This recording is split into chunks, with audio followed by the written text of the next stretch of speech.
Welcome to Sports from the Couch. I gotta say, it's the stupidest thing in sports. With your host, Mike Mercado. Players cannot stand him. Coaches cannot stand him. Most importantly, the fans can't stand him. Brought to you by Mercado Airwaves. I'm gonna say it once, and hopefully I'm wrong, but it's a disaster waiting to happen. That is so bad, that is absolutely brutal. Hello and welcome in, friends, to another edition of Sports from the Couch here on Mercado Airwaves. I'm your host, Mike Mercado. I want to thank you so much for making us a part of your day. It is Monday, December 21st, 2020, in the beautiful city of Chicago, and the Bears have found a way to win another game and keep their season alive. What does it mean for this regime? What does it mean for this organization? We get to all that and much more on this episode of Sports from the Couch. But before we get to all that, let's take care of some housekeeping notes. You can follow me all over the universe. I'm on Twitter at Mike M Media, Instagram Mike Mercado Media, and the show's on Twitter at Couch Sports Talk. Like, rate, review, and shares wherever you get your favorite podcast at Mercado Airwaves. Become a producer of the network at patreon.com/Mercado Airwaves, the home to our interviews with athletes and celebrities that you can get ad-free and before anybody else. That's patreon.com/Mercado Airwaves. It is the holiday season, my friends. Get some awesome swag at teespring.com/Mercado Airwaves. Subscribe to us on YouTube, youtube.com/Mercado Airwaves Network. Like us on Facebook at Mercado Airwaves. Come play video games with us on Twitch, twitch.tv/Mercado Airwaves. And of course, keep up to date with everything we're doing on the podcast network, from the True Crime Show, from the Pop Culture Show, from the Gone Missing podcast, from all our interviews. Just follow us on Twitter at Mercado Airwaves. Game 3 for 3 now, Trubisky, and throwing again, but the pressure is on. He dumps it off, and into the end zone is Darnell Mooney, and that's a Chicago Bear touchdown. David Montgomery straight ahead, and that's a Bears touchdown. And the Bears on a first down from the 14 of Minnesota, trying to get more. It's Montgomery who has a hole. Montgomery to the end zone. What a run for the Bears, and a touchdown.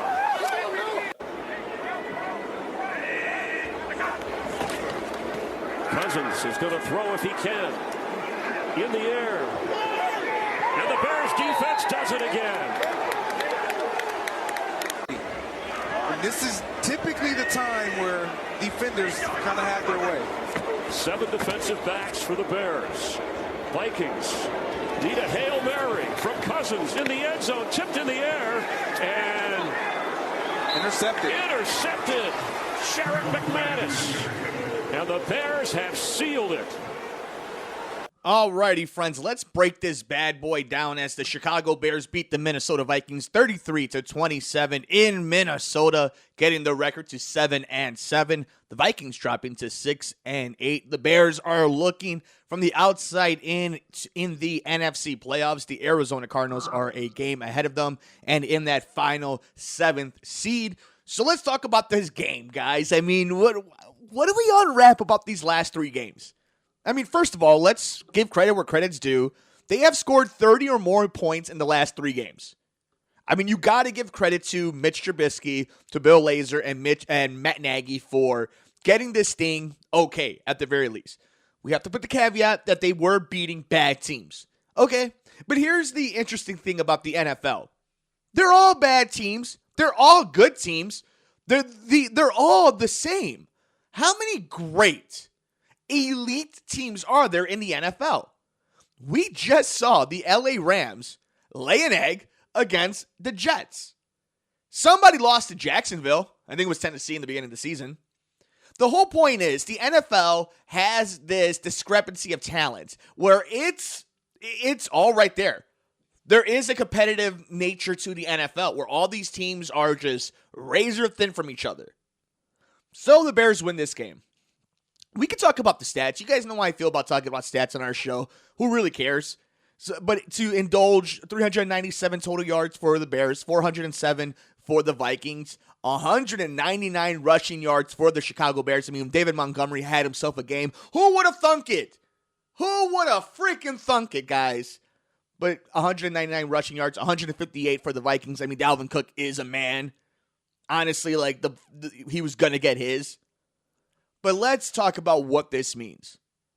Look, I think as a Bears fan, let's say all you are is a Bears fan. You go to the games on Sunday, you watch the games on Sunday, you tailgate, you have the jerseys. Have fun game to game. Is it frustrating? Yeah. Let me be frustrated and be mad and call them out for the fact that they're probably going to finish at least 8-8, maybe 9-7. Going to probably miss the playoffs, and they're going to run this whole thing back. Now, there is a way to look at this if you want to be a critical thinker. This team is close to making the playoffs. Yeah, you're right. In 2020, when there's an extra seed, let's say it wasn't the COVID season, this team is pretty far back from being any type of relevancy, from being in that in the hunts picture that we all love seeing on CBS and Fox.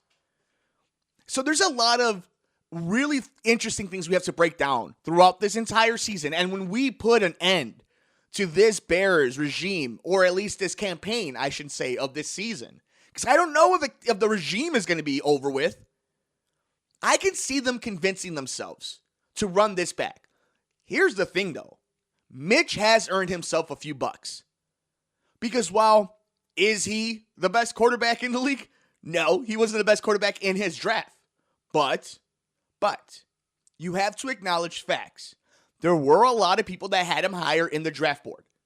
Does that mean the Bears should have drafted him instead of Deshaun? No. That was still the wrong decision. It could still be the wrong decision. It will always be the wrong decision.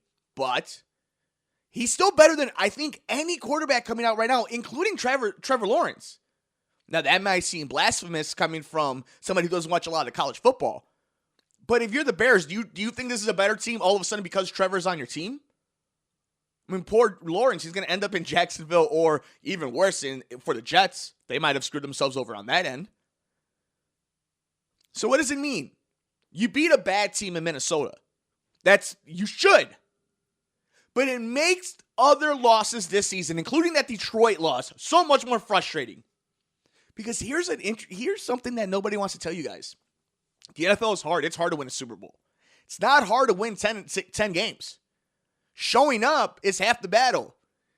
Doing the right things, being healthy, not making dumb plays. You win a lot of games in the NFL. So it's frustrating when this team lost a lot of games because of its defense. Not saying not because the offense is part of what ended up happening and why they get tired and why they make mistakes. But it was your linchpin that got you in this position. Okay, now you're here. Now what? I've been telling you guys from the beginning, I don't know if there was ever a guaranteed, even coming off of the Detroit and Green Bay games, that people were going to lose their jobs. And I'm not an advocate for losing their jobs, especially for guys that I've only heard good things about Mitchell Trubisky behind the scenes. So I'm not rooting for that. But I've been saying it since those two games happened. These players, this regime, this head coach, this GM, this quarterback are playing for their livelihood, are playing for their futures. So you're going to see them do things that maybe they should have done at the beginning of the season. And maybe it's very frustrating. Mitch has been saying, this is the kind of offense I wanted to play.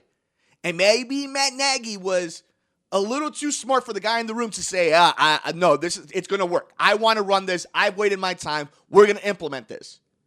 And now that everything is on the line and you got to throw everything against the wall, they finally got him in a moving pocket, running the ball with the guy that you know you should be running the ball with.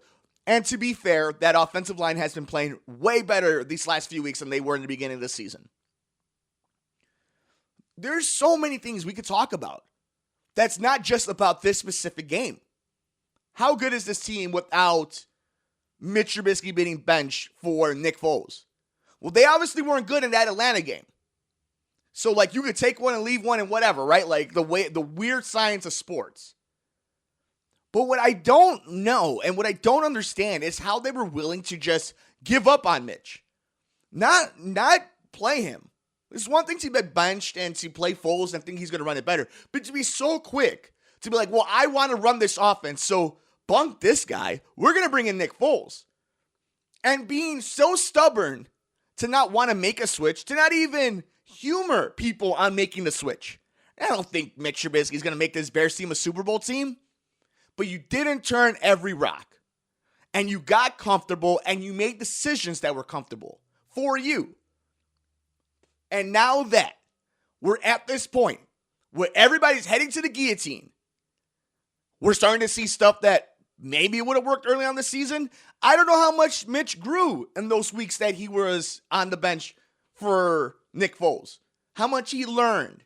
How much that affected his career moving forward. But now you got this game against Jacksonville. Get to 8-7. At least finish the season 500. That's where you're promising yourself in COVID. The craziest of all seasons. And you hope Green Bay finds a way to win next week. I know, Bears fans, that's hard, but if you want to see this team make the playoffs, you don't want them going into the last week of the season with anything to play for. Even if Aaron Rodgers is maybe in the MVP conversation. The Chicago Bears, even with all this nonsense, are in the playoff hunt. And I don't know if that's good or bad for the organization, because in the NFL, all you want is a bite at the apple. So if you get in the playoffs, maybe you can honestly do something. But more likely than not, you're not betting this team to win a Super Bowl. So you're doing the same thing over and over again. And it doesn't change the fact of all the things they did wrong heading into the season, that they've done wrong during the season. A good win is a good win in the National Football League. And I'm never going to hate on fans for enjoying a win, for enjoying a winning streak. They're not invested like the owners are, or the GM is, or the head coach, or these players. Fans should not have to want to wait for years for development and promises. They should want to win every single week. But with that, it does hurt your organization long term. And it is a backward-ass things that we only talk about in sports, where sometimes it's bad to win a game. When is it ever bad to win? Except for in sports. Like, it's a weird thing, but I'm not going to, rain on your parade. Enjoy the fact that this Bears team over the last few weeks has been in blowouts that have gone in their favor, have had big plays on defense, and their offense has looked not just good, but like modern day good. And the guy that was picked over Patrick Mahomes and, more importantly, Deshaun Watson is balling out.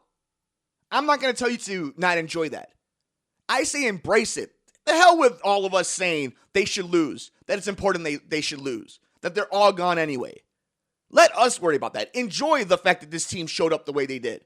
Enjoy the fact that in 2020, on December 21st, heading into Christmas, the Chicago Bears theoretically are still in, and mathematically, are still in a playoff hunt. Still have a chance to make a run at a Super Bowl. As crazy as that may sound, all the mess that has happened, all the drama could still end in a fairy tale for the city.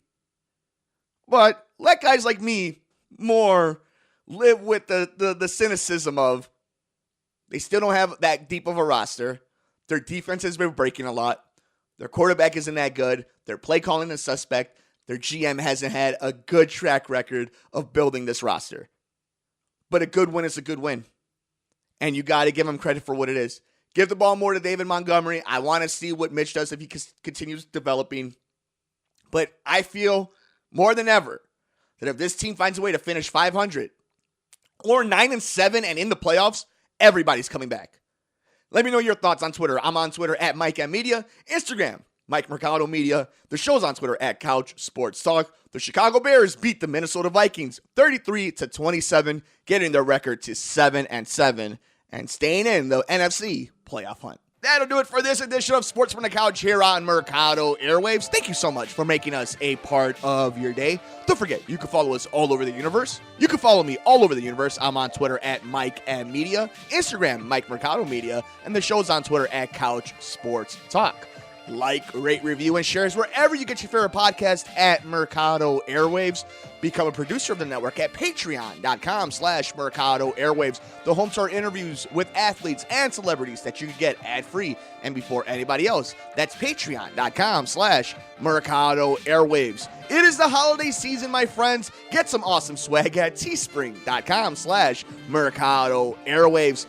Subscribe to us on YouTube, youtube.com/Mercado Airwaves Network. Like us on Facebook at Mercado Airwaves. Come play video games with us on Twitch, twitch.tv/Mercado Airwaves. And of course, keep up to date with everything we're doing on the podcast network, from the True Crime Show, from the Pop Culture Show, from the Gone Missing podcast, from all our interviews. Just follow us on Twitter at Mercado Airwaves.